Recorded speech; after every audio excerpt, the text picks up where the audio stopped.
The ignored ice warnings. On April 14, 1912, the Titanic received 6 separate warnings about icebergs in its path. Captain Edward Smith and his crew acknowledged these warnings, but decided not to change course or reduce speed. Smith believed the ship was unsinkable and that they could see icebergs in time to avoid them. This decision led directly to the Titanic hitting an iceberg, killing 1,517 people in one of history's deadliest maritime disasters. The ship's builders claimed it was practically unsinkable because of its watertight compartments, creating false security among the crew.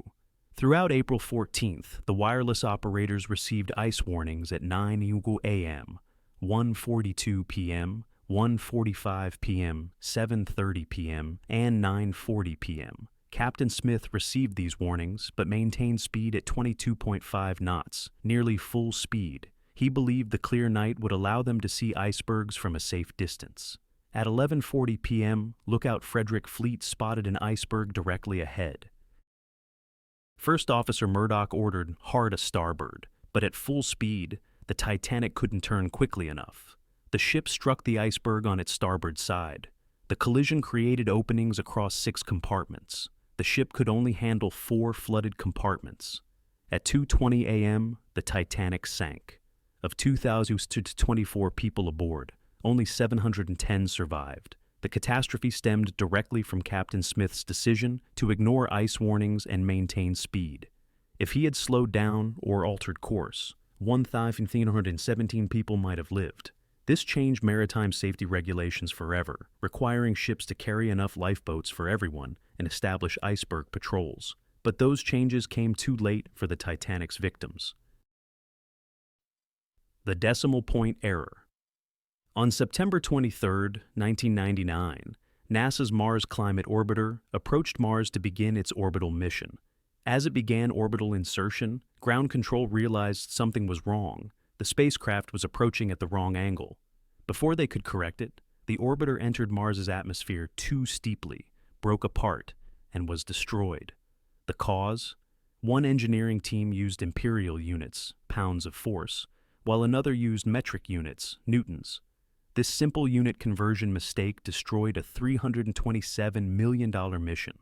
Lockheed Martin Astronautics programmed the thruster software using imperial units, pound force seconds.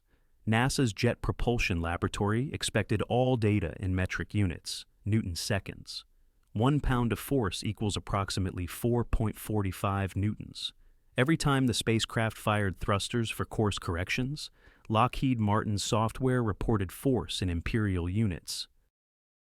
JPL's navigation software received these numbers and interpreted them as metric units, thinking thrusters were producing forces 4.45 times smaller than they actually were.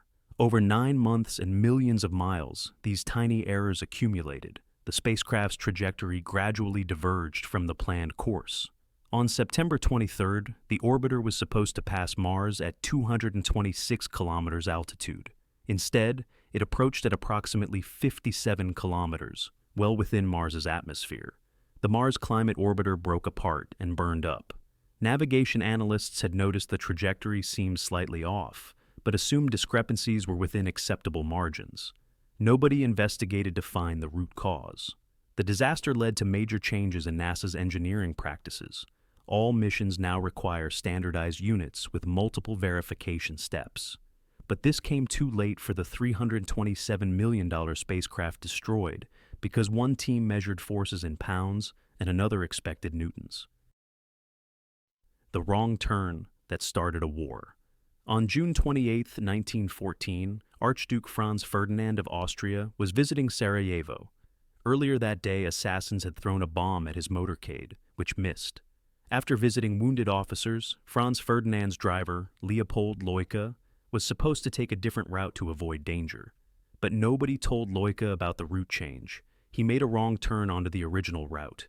When officials shouted that he'd gone the wrong way, Loika stopped and began to reverse. At that exact moment, assassin Gavrilo Princip happened to be standing on that corner. Princip stepped forward and shot Franz Ferdinand and his wife. Their deaths triggered World War I, which killed 17 million people. Franz Ferdinand was heir to the Austro-Hungarian throne. A group of young nationalists planned to assassinate him, stationing 6 assassins along the motorcade route. When the bomb missed, the remaining assassins assumed the plot had failed and dispersed. Gavrilo Princip went to a nearby cafe on Franz Josef Street. At the town hall, officials quickly planned a new route to the hospital that would avoid narrow streets, but someone forgot to tell the driver. When the motorcade departed, Loika followed the original route. As he began to turn onto Franz Josef Street, the governor shouted, "Stop! You're going the wrong way."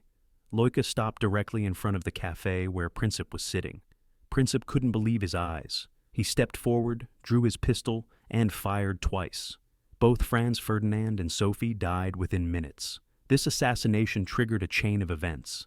Austria-Hungary declared war on Serbia. Russia mobilized to support Serbia. Germany declared war on Russia. France mobilized. Germany invaded Belgium. Britain declared war on Germany.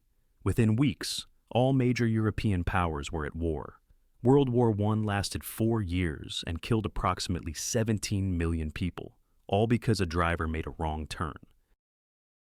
If Loika had been informed of the route change, Franz Ferdinand would have reached the hospital safely. The tiny mistake was simply forgetting to tell a driver about a route change. That oversight led to a wrong turn, which led to an assassination, which led to the bloodiest war humanity had ever seen. The safety test disaster? On April 26, 1986, engineers at the Chernobyl nuclear power plant were conducting a safety test. The engineers decided to run the test at low power, lower than recommended, and disabled multiple safety systems, believing this would make the test easier. These decisions led to a power surge, explosion, and meltdown that killed dozens immediately, thousands eventually, and made 1,000 square miles uninhabitable. The test required reducing reactor power to 700, 1,000 millidivars thermal, but mistakes led to power dropping to about 30 millidivars, far below safe levels. Shift supervisor Anatoly Dyatlov decided to proceed anyway. To conduct the test, engineers disabled the emergency core cooling system and withdrew most control rods. These weren't decisions by untrained workers. These were experienced engineers under pressure to complete the test. At 1:23 a.m., the test began. Almost immediately, the reactor became unstable. Power began to surge. When operators tried to insert control rods to shut down the reactor design had a fatal flaw. The rods briefly increased reactivity before decreasing it. Within seconds, reactor power surged to 100 times normal. The fuel rods shattered. Steam pressure exploded, blowing the reactor lid off. Radioactive material began burning. The immediate death toll was 31 people in the first few months. But the long-term toll was enormous, an estimated 4,000, 60,000 additional cancer deaths. Over 350,000 people were evacuated. A 1,000 square mile exclusion zone remains largely uninhabited today.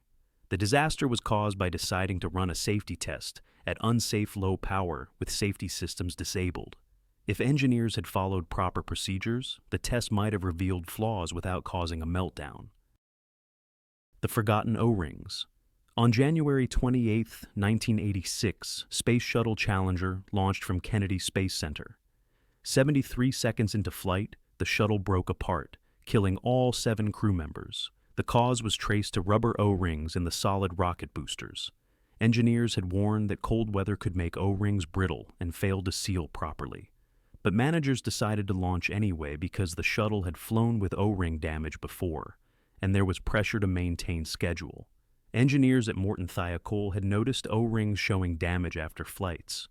On January 27th, the forecast predicted temperatures near freezing. Engineers knew cold temperatures affected rubber properties. At low temperatures, rubber becomes stiffer and less flexible. Engineer Roger Boisjoli warned that launching in cold weather could be catastrophic. A teleconference was held. Thiokol engineers presented concerns. O-rings had never been tested below 53 degrees, and launching at 28 degrees posed unknown risks. NASA managers pushed back. The shuttle had flown with O-ring erosion before. There was no definitive proof cold weather would cause failure. The launch schedule was behind. After a break, Thiokol management, overruling their engineers, gave approval to launch. On January 28th, temperature was 36 degrees Celsius at launch, far colder than any previous shuttle launch. As boosters ignited, cold O-rings failed to seal properly. High-pressure hot gases began leaking. At 73 seconds, the external tank ruptured. The shuttle was ripped apart by aerodynamic forces. All 7 crew members died. The tiny mistake was launching despite engineering warnings about cold weather O-ring performance. Managers believed the risk was acceptable because they'd flown with O-ring erosion before. A few dollars worth of rubber O-rings destroyed a $2 billion shuttle and killed 7 people because managers decided engineering warnings could be safely ignored. The Unread Warning. On December 7, 1941, Japan launched a surprise attack on Pearl Harbor, killing 2,403 Americans. But it wasn't a complete surprise. U.S. intelligence had intercepted Japanese messages indicating imminent attack. A decoded message sent early on December 7th was so concerning that Army Chief of Staff George Marshall immediately sent a warning to Pearl Harbor. But due to communication failures, the warning arrived after the attack had already begun. The U.S. had broken Japanese diplomatic codes. On December 7th, intelligence intercepted a message instructing Japan's Washington embassy to deliver a diplomatic note at exactly 1 p.m. Washington time, 7:30 a.m. in Hawaii. At approximately 11 a.m. Washington time, Marshall became convinced the message indicated imminent attack. He wrote a warning and ordered it transmitted immediately. But the Army's secure communication system to Hawaii wasn't working. Rather than delay, it was decided to send the warning via Western Union commercial telegram. The message wasn't marked urgent or given special priority. It arrived at Honolulu Western Union around 7 a.m. Hawaii time. A motorcycle messenger was given the telegram to deliver. At 7:55 a.m., as the messenger was riding toward Fort Shafter, the first Japanese bombs began falling on Pearl Harbor. The telegram arrived around 11:45 a.m., 4 hours after the attack began. The attack destroyed 8 battleships, 3 cruisers, 3 destroyers, and 188 aircraft. 2,403 Americans were killed. If Marshall's warning had arrived even 1 hour earlier, Pearl Harbor could have gone on full alert. The tiny mistakes were numerous. The communication system not working, sending via commercial telegram, not marking it urgent, nobody calling to give verbal warning. Collectively, these meant a warning about imminent attack arrived after the attack was over. Via the Parade of Death. In September 1918, Philadelphia was about to host a massive Liberty Loan parade to support World War I. City officials had been warned that influenza was spreading rapidly. The Spanish flu pandemic was beginning. Health officials recommended canceling the parade. But city officials, wanting to demonstrate patriotism and raise money, decided to hold it anyway. On September 28th, over 200,000 people crowded together for the parade. Within 3 days, every hospital in Philadelphia was full. Within a week, 4,500 Philadelphians were dead. The decision to hold the parade killed over 12,000 people in 6 weeks.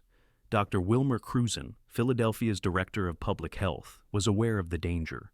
Some health officials recommended canceling large public gatherings. But city officials wanted the parade to proceed. The war effort needed the money. Canceling would seem unpatriotic. Officials believed the flu outbreak was minor and that the parade would be safe if held outdoors.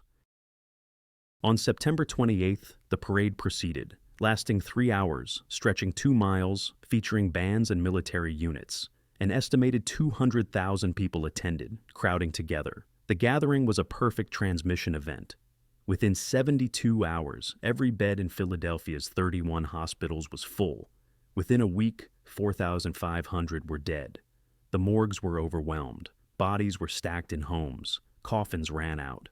By the end of October, 12,000 Philadelphians were dead, about 1% of the city's population in 1 month. The pandemic eventually killed over 16,000 in Philadelphia. St. Louis, which canceled public gatherings immediately, had a death rate less than half of Philadelphia's. The difference was timing and decision-making.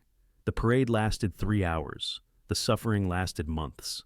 Over 12,000 people died because officials thought a parade was more important than social distancing.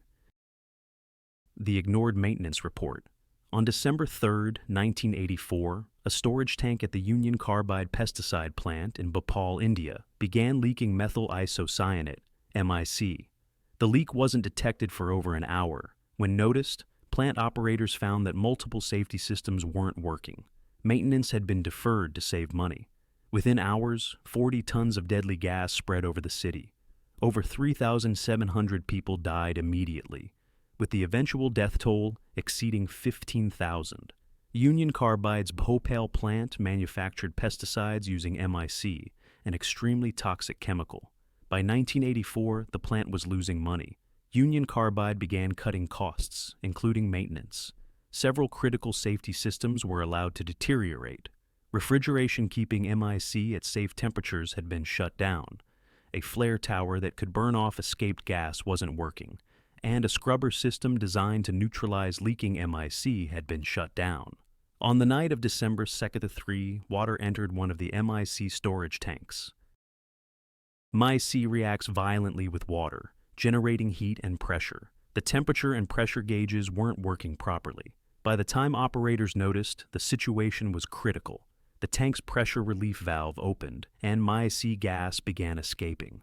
Normally, the scrubber would neutralize the gas, but it wasn't running. The flare tower wasn't working. The water curtain had too low pressure. 40 tons of methyl isocyanate poured out over several hours. The gas rolled across the ground toward nearby slums. People woke to burning in their eyes and lungs. Many couldn't breathe. People collapsed in streets. By morning, over 3,700 were dead. Over 15,000 eventually died. Over 500,000 were exposed, many suffering permanent disabilities. The disaster was caused by Union Carbide's decision to defer maintenance. If safety systems had been working, they could have prevented the disaster.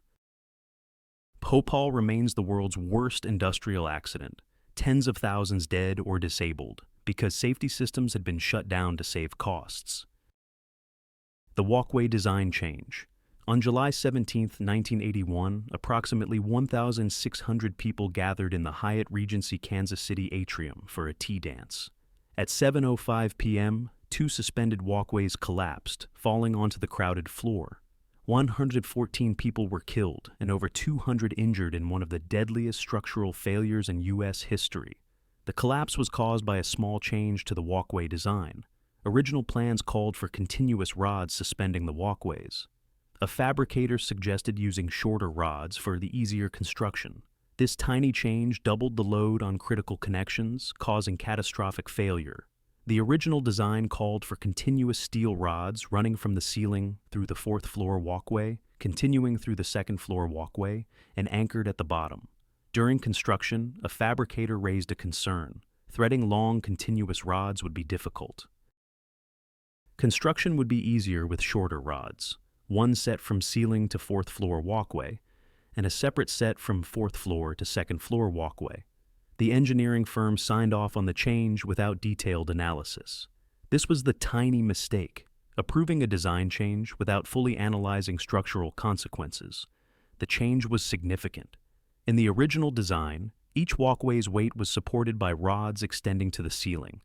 In the modified design, the 4th floor connections had to support both the 4th floor walkway and the 2nd floor walkway hanging below. The load on 4th floor connections had doubled. The connections consisted of a box beam with the suspension rod passing through, held by a washer and nut. These weren't designed to carry double load. The hotel opened in 1980. For months the walkways held, but connections were already overstressed. On July 17, 1981, many people stood on the walkways to watch dancers. At 7:05 p.m., the 4th floor connections began to fail. Within seconds, the 4th floor walkway collapsed onto the 2nd floor walkway below. Both fell onto the crowded floor. 114 people died, many crushed instantly. Over 200 were injured. The tiny mistake was approving a design change for construction convenience without analyzing structural implications. One small change, using shorter rods, doubled the load and killed 114 people. The residents nobody considered. On November 7, 1940, the Tacoma Narrows Bridge collapsed just 4 months after opening. The bridge, nicknamed Galloping Gertie, because it swayed in wind, had been designed with an elegant narrow deck. On that day, 42 mph winds caused the bridge to oscillate increasingly violently until the deck twisted apart and fell into the water. The collapse occurred because engineers failed to properly consider aerodynamic forces and resonance.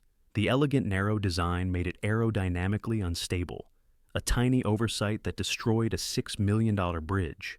From opening day, the bridge swayed and undulated in wind.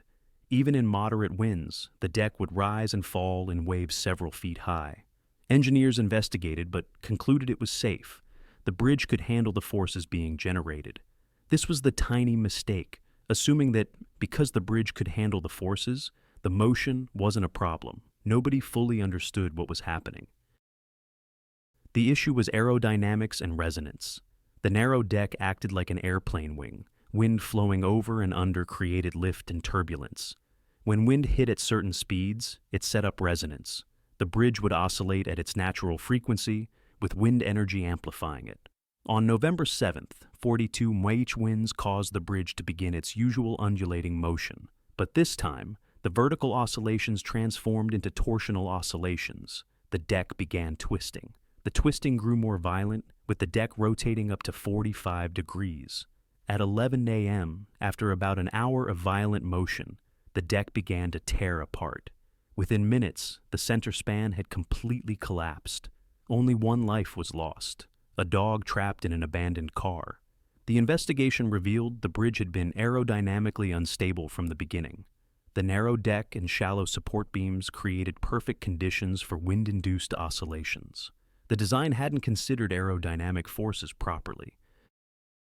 The Tacoma Narrows collapse revolutionized bridge engineering, making aerodynamic testing standard. The tiny mistake was failing to properly consider aerodynamics. Engineers focused on strength, not realizing that aerodynamic forces could create resonances that would twist the bridge apart.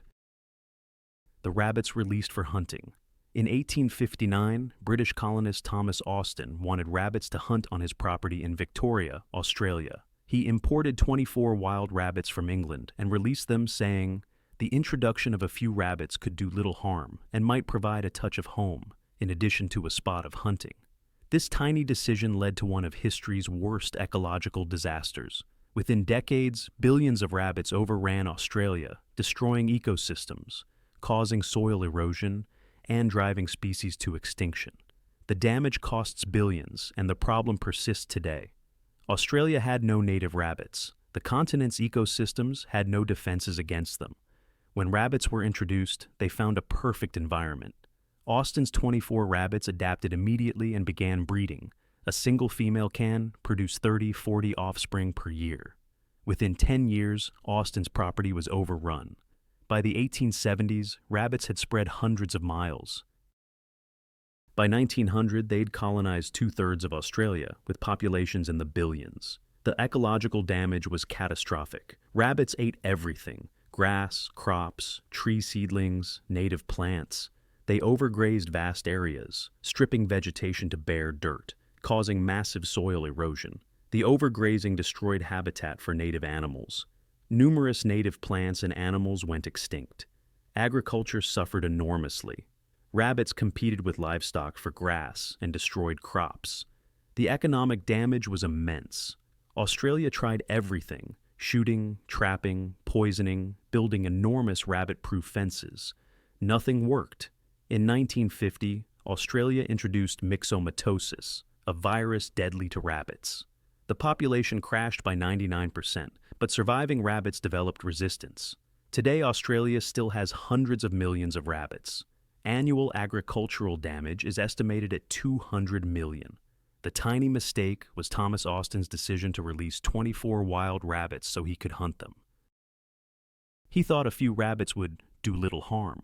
Those 24 rabbits became billions, permanently changing Australia's landscape, destroying ecosystems, and creating an agricultural disaster persisting 165 years later. The soldier who didn't shoot. In September 1918, during World War I, British soldier Henry Tanday encountered a wounded German soldier in Marcoing, France. The German was unarmed and injured. Tanday had him in his rifle sights but decided not to shoot. believing it dishonorable to kill a wounded, defenseless man. The German soldier nodded in gratitude and limped away. That soldier was Adolf Hitler. Tandy's decision to spare Hitler allowed him to survive WWI, rise to power in Germany, and start World War II, which killed 85 million people. This story is somewhat disputed, but there's evidence supporting it, including Hitler's own later statements. Henry Tandy was a highly decorated British soldier. During the Battle of Marcoing, Tandy saw a wounded German soldier limping away from combat, clearly injured, unarmed, no longer fighting. Tandy had him in his sights, but made a split-second decision. He would not shoot a wounded man who was no longer a threat. He lowered his rifle. The German soldier nodded in thanks, then limped away. That wounded German soldier was Corporal Adolf Hitler. Hitler survived, returned to Germany, and entered politics. He became chancellor by 1933, established a dictatorship, and started World War II in 1939, which killed 85 million people, including 6 million Jews in the Holocaust. Years later, Hitler reportedly saw a painting depicting the Battle of Marcoing and told aides about the British soldier who'd spared him. Through British military records, the soldier was identified as Tandy. When Tandy learned the man he'd spared had been Hitler, he was reportedly devastated. The tiny mistake, if it can be called a mistake, was Tandy's decision not to shoot a wounded, unarmed enemy. At the moment, it wasn't a mistake at all. It was an ethical decision, but the consequences were catastrophic. If Tandy had pulled the trigger, Hitler would have died in 1918, potentially preventing World War II and the Holocaust. Sometimes the smallest acts of mercy have the largest consequences. The cane toad solution. In 1935, Australian scientists faced a problem. The cane beetle was devastating sugarcane crops. Someone suggested introducing cane toads from South America. The toads ate beetles.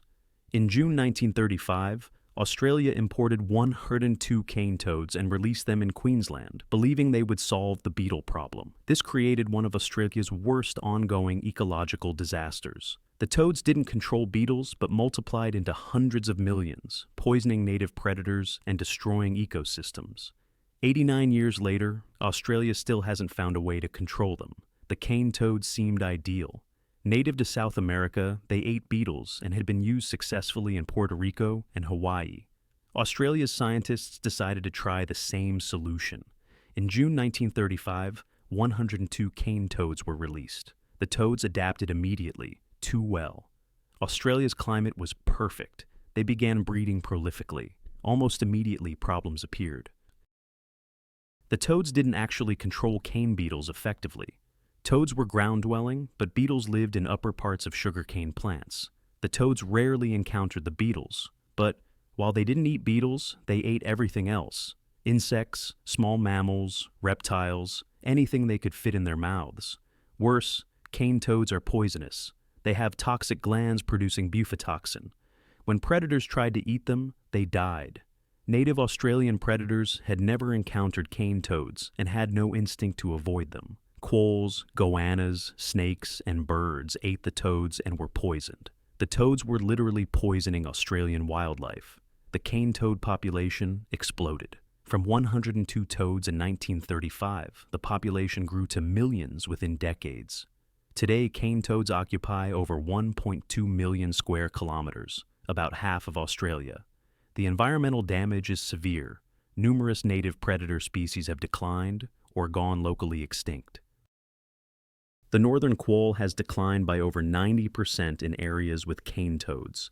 Australia has tried everything to control cane toads: manual collection, trapping, diseases, genetic engineering. Nothing has worked. The economic cost is enormous, millions spent with little effect. The ecological cost is worse. The tiny mistake was introducing 102 cane toads without proper testing. Those 102 toads became hundreds of millions, creating an ecological disaster ongoing for 89 years. The metric conversion oversight.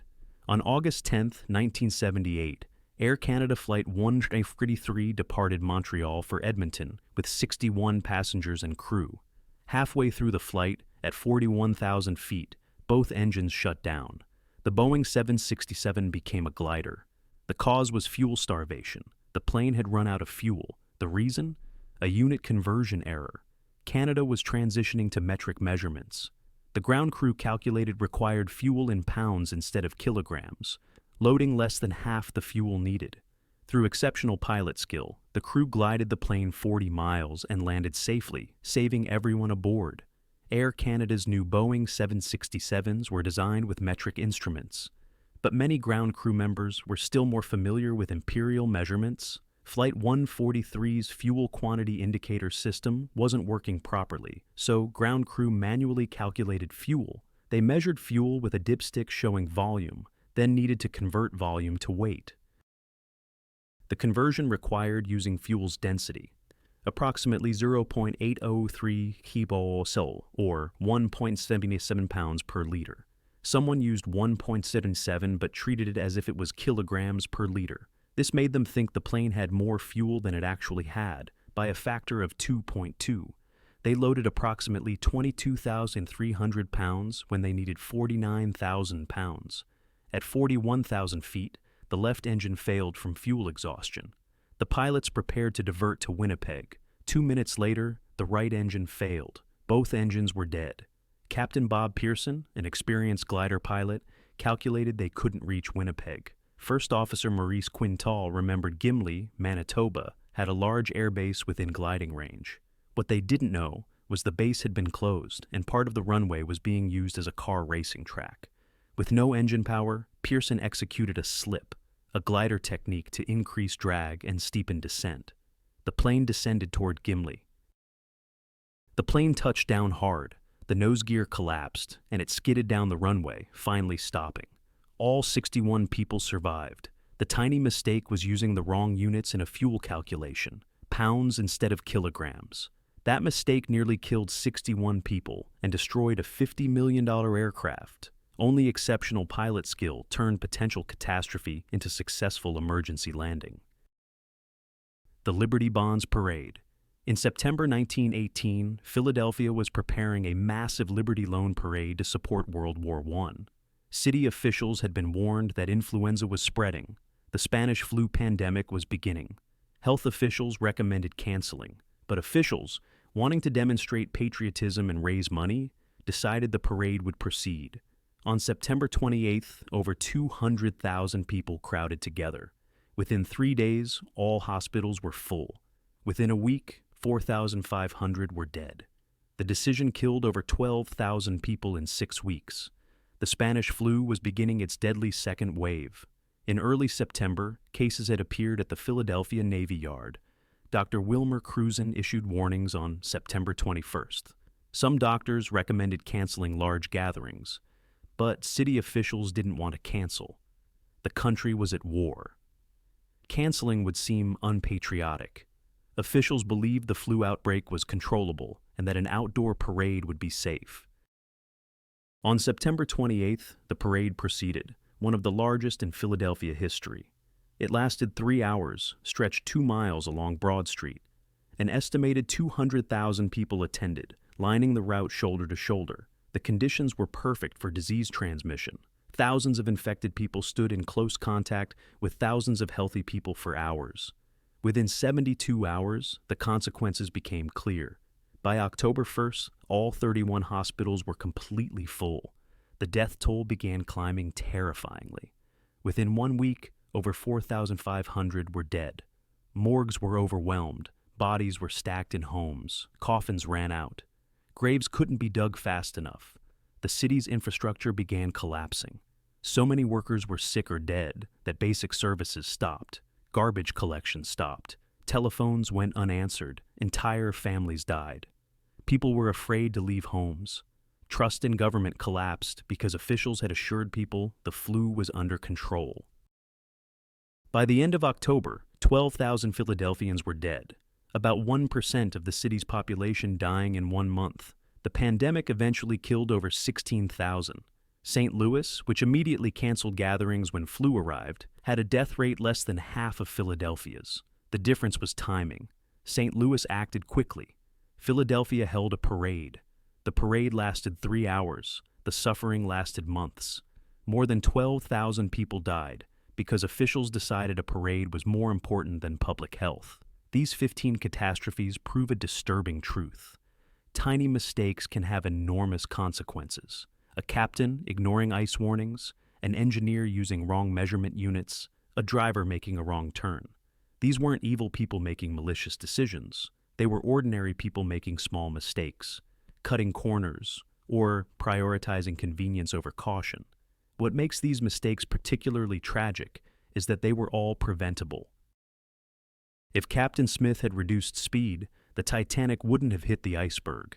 If NASA engineers had verified unit conversions, the Mars Climate Orbiter would have reached orbit. If engineers had kept Chernobyl safety systems active, the reactor wouldn't have exploded. Each mistake seemed reasonable at the time. Captain Smith believed his ship could see icebergs in time. Challenger managers believed O-ring damage was acceptable. Philadelphia officials believed a parade was safe. Nobody intended for disaster to follow, but consequences don't care about intentions. These disasters reveal how fragile our systems are. Complex modern society depends on thousands of people making correct decisions every day. Most of the time, the system works.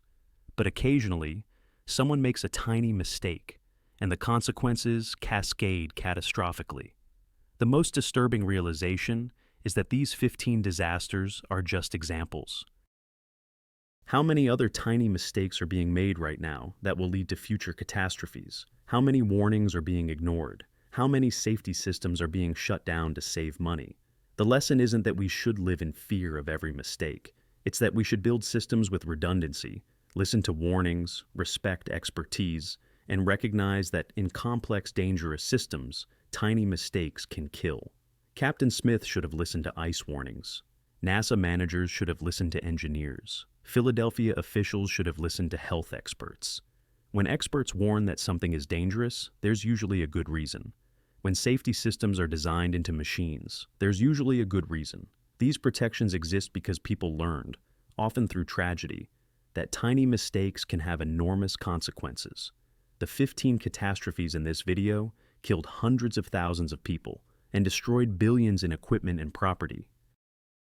All because someone made a tiny mistake, used the wrong units, ignored a warning, released some rabbits, made a wrong turn, or decided a parade was more important than public health. Tiny mistakes, massive catastrophes. The smallest decisions can have the biggest consequences.